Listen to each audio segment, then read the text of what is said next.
Hi, and welcome to Lesson 4. In this lesson, we are going to be looking at fractions to decimals to percents. Now, we learned in the last lesson what a fraction was, and I want to start there. So let's take a fraction that most of us are quite comfortable with. Let's take the fraction 1/2. And we're going to write it as a decimal, and I believe that most people are comfortable with 1/2 is the same as the decimal of 0.5. So the question is how do we go from the fraction to the decimal? And the answer is division. So let me show you. We always take the top number and divide it by the bottom number. So if I was to take 1/2, it's the same as 1. And if you use a calculator, type 1 divided by 2 and then press equal, and you'll come up with 0.5. Another example might be if you have the fraction of, let's try 1/8. If you have the fraction of 1/8, well, that means you take 1, you divide it by 8, and the answer is 0.125. Let's try something a little bit different. So let's try something like this. Let's try 2 divided by 8. Now, there's a couple ways you might come up with this. One thing you might do is you might notice that 2/8 is the same as 2 times 1 over 2 times 4. And so you could cancel the 2's, and then you'd realize that you're left with the fraction of 1/4. So now you can do two different things. Let's go back to where we started. If we take 2/8, this means 2 divided by 8. And if you put that into your calculator, you should come up with 0.25, a quarter. And let's see if that works the same with 1/4. If we take 1/4, we take 1, and we divide it by 4, and we do get 0.25. And just to show you this, and if you have a calculator, you should stop and take a moment and do the same thing yourself. But here's a calculator that I really like. It's called Good Grapher. So let's take 2, then we're going to divide it by 8, and I press equals, and there's my result, 0.25. And then also notice that if we take 1 divided by 4, we get the same result. Now, there's one more thing I want to show you, and that is this. If I switch the order, so let's go back to where we were. If I was to switch the order, and if I gave you the fraction of 8 over 2, well, this means 8 divided by 2. Well, let's see if that's the same as 0.25. So if we go to Good Grapher again, we type 8, and then divided by 2, notice now we get 4. So the point of that is very simple. It is that the order of the division numbers matter. It's always the top number divided by the bottom number. All right, let's go back to where we were. And we just found that 8 divided by 2 is 4. So that's the pattern. It's always the top number divided by the bottom number. Let's try one more. Actually, let's try 2 more. Let's try this. What about the fraction of 2/3? Well, if you put this in your calculator, you come up with 0. And then the 6's go on forever. And what happens eventually is the calculator can't display any more digits, and so it probably gives you a 7.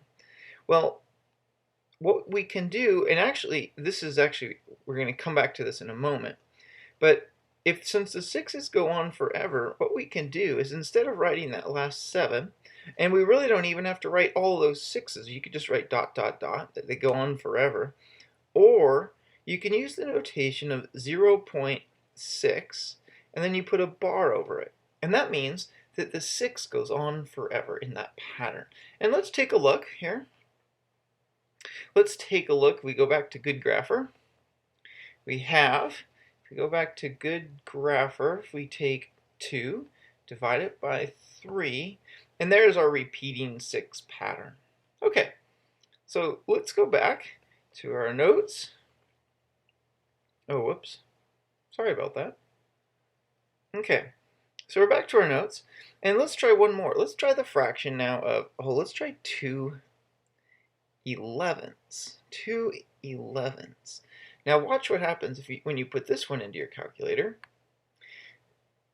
You're going to go 2 divided by 11, and notice the pattern. It's 1 8, 1 8, 1 8, 1 8, and that pattern continues on forever. So what we want to do here is, this is the same as 0. You could write 1 8, 1 8, and then dot dot dot, or you could just write 0. And then since it's the 1 8 that repeats, you'd put a bar over the 1 8. Okay, now let's take a look at something here. And I'm going to use this example.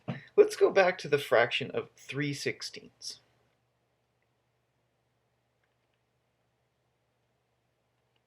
Oh, I don't think we did 3/16. So let's try this. 3/16, if I put this in my calculator, is 3 divided by 16. I get 0.1875. Okay, here we go. So I get 0.1875. Okay, this is called an exact answer.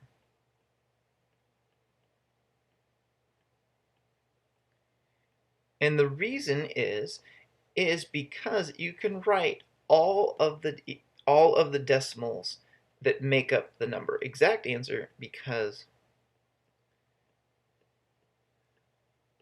all parts of the decimal can be written.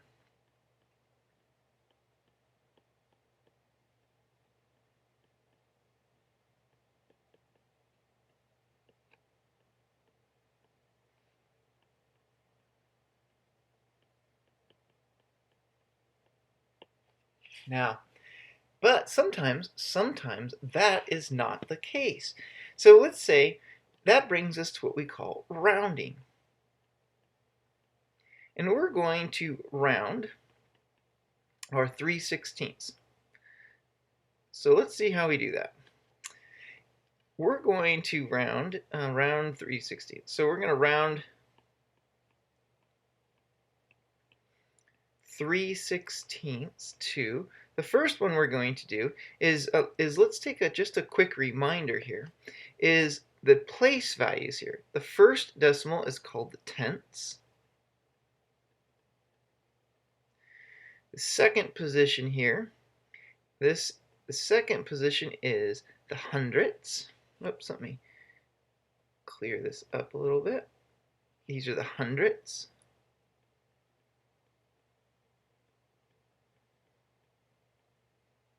The 7, this is in the thousandths position.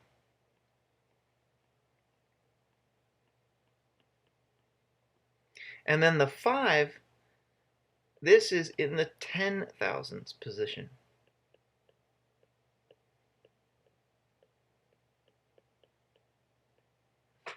Okay, so here's what we're going to do. Since 3/16 ends in the 10,000ths, let's round it to the nearest thousandth. Then we'll round it to the nearest hundredth, and then we'll even round it to the nearest tenth, and that's as far as we can go. So here we go. Let's do this.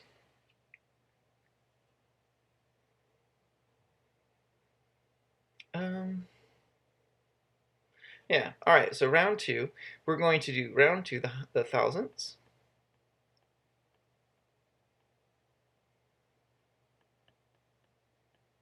Hundredths.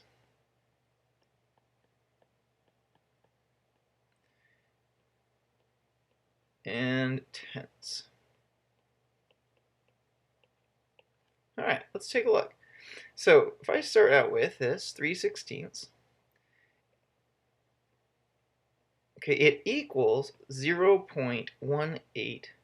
0.775. Now, if I'm going to round it to the thousands, what I do is I take a look at the number in the thousandths position, the 7. And then I look to the right. Well, when I look to the right, I see a 5. So if I see a 5, a 6, a 7, 8, or a 9, then what I do is I increase the 7 by 1.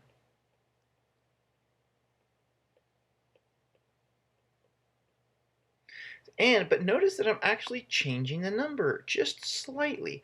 So instead of writing equals, I write an approximation sign. That's the squiggly equal. So I have 0.18. The 7 increases by 1 to become an 8. And so this would be to the thousandths. All right, let's try again. If we take 3/16 and we want to round it to the hundredths, well, it starts out as 0.1875. Now, let's take a look. The hundredths, 8 is in the 100ths position. So I look to the right and I see a 7. And just like above, since it's 5, 6, 7, 8, or 9, I increase the 8 by 1. So this becomes 0.1. And then the 8 actually increases to a 9. And finally, when we round 3/16 to the nearest tenth, let's do that. 0.1875. Well, my 1 is in the tenths position, and to the right of it is the 8. So again, since it's between 5 and 9, I increase the 1 to a 2. And to the nearest tenth, 3/16 is 0.2. Now, let's take a look at one more example. Here's a number that people are kind of a famous number. It's the number pi. And the exact answer of pi is just this. It's the symbol pi. And the reason is because pi continues forever. It's 3.1415926. Then I think it's like 3.5 or something. But it continues and it on and on and on. And the pattern never repeats. So let's round pi. Let's round pi to the nearest hundredth. This is the most common approximation. So we're going to round pi to the hundredths.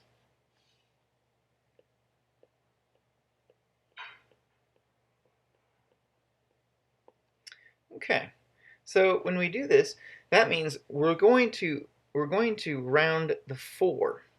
So we look to the right and we have a 1. And here's the rule. If to the right we have a 0, a 1, a 2, a 3, or a 4, then what we do is we just drop the rest of the numbers, or they become 0 is another way of thinking of it.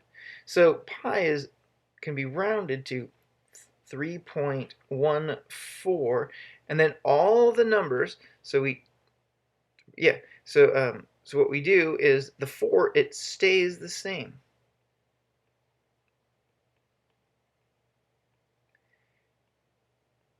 And so then all the rest of those numbers just become zeros. And then when we have just zeros on the decimal that continue out forever, we don't write those. And so the easiest way to write it is pi is approximately 3.14. And that is how we round. And we're going to stop the video here, and in the next one, we're going to look at how we take fractions to decimals and finally to percents. Thanks for watching.